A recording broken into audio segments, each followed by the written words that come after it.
Even 40 years after the Bell Witch haunting, residents in and around Adams Station, Robertson County, Tennessee, lived under the shadow of the tales of what had happened to the Bell family. A man named Charles Smith was shot and killed for displaying some of the same phenomena as young Betsy Bell, the target of the so-called witch. However, the connection between Charles and Betsy seems tied by familiar spirits that resided in the area.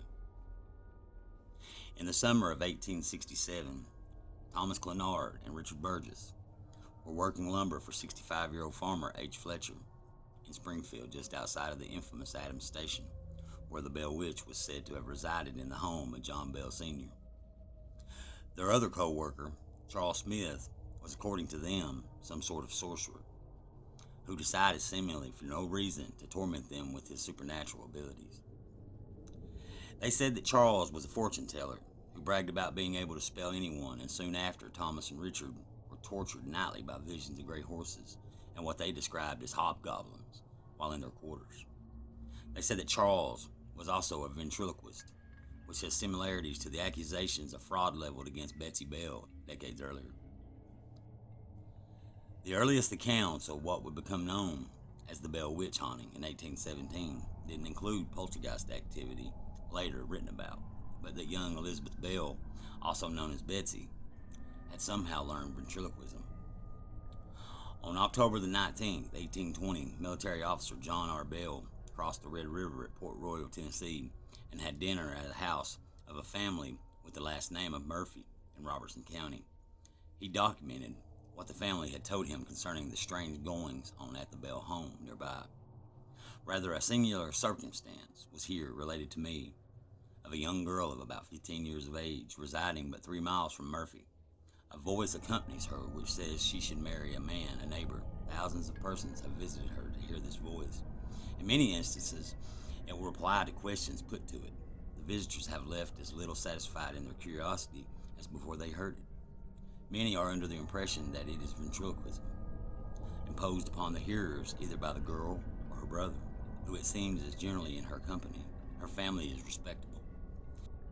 In January of 1856, the Saturday Evening Post ran an article and stated the voice was ventriloquism by Betsy. The article continues by saying that the voice would only begin speaking after nightfall, and only when all of the lights in the home were extinguished. The article didn't explain how the voice could sound like it was coming from any place in the home, as if suddenly moving around in the darkness. It also implied that Betsy had employed the alleged trick to win the affections of Joshua Gardner. It didn't address the amazing ability the voice had to openly declare the secrets of those who came to visit. Instead, it documented that after Joshua married another, the voice vanished. Stories about Charles don't record under the conditions his co-workers heard the voice that seemingly followed Charles. Since they weren't lodging with him, it could be that they heard this voice that seemed to follow Charles while on the job site in the light of day.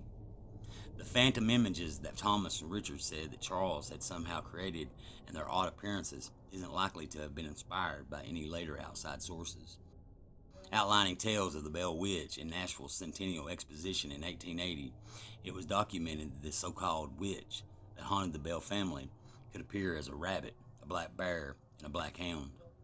It went on to say that the voice could imitate the sounds of various animals and gave 3 names to itself, saying at different times that its name was either Three Waters, Tina Purdy, or Black Dog.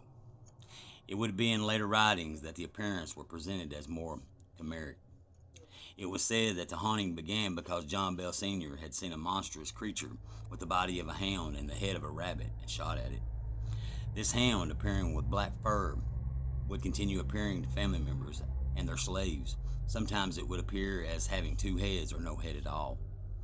Young Drury Bell apparently spotted an impossibly large bird perched on a fence staring at the house once. Betsy herself said that she had seen a young girl in a green dress swinging from the branches of an oak tree in their backyard.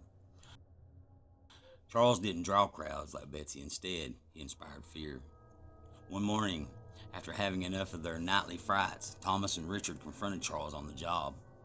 The September the 21st, 1868 Courier-Journal newspaper article from Louisville, Kentucky, where this event was recounted, didn't go into detail about the argument, but Charles left allegedly vowing to murder his co-workers.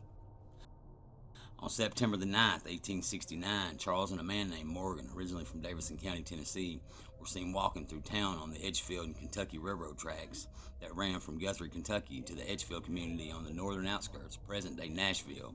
Allegedly, they were wearing disguises and carrying pistols. After learning about this, Thomas and Richard rode after his old co-worker and the stranger. It seems that Thomas had had a string of bad luck or unwelcome experiences since he had confronted Charles on their job site, because he believed that Charles had cursed him and he wanted revenge. It would later be revealed in court that Thomas and Richard were carrying rifles, and Thomas said his only intention was to arrest Charles so that the man could stand trial for witchcraft. However, Charles was shot and killed on the spot by Thomas, and the two men were arrested. The stranger, going by the name of Morgan, was brought in for questioning. Dewey Edwards' 2019 book, Execution of Murder, Robertson County, Tennessee Murder Cases, 1810 to 1910, reveals that Thomas and Richard were indicted on October the 6th, and their trial took place on March 9, 1870.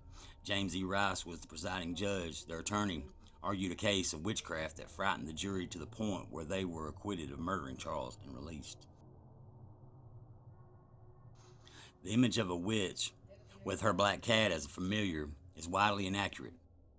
A familiar wasn't a pet, it was a supernatural entity that could take on multiple visual forms. Typically, they appeared as animals with something not quite right about the image they've chosen to take on, such as deformity or a combination of characteristics from different animals. There were instances where they could appear as human or a humanoid shape as well, excluding the entries about them in the 15th century witch hunting manual, the Malleus Maleficarum.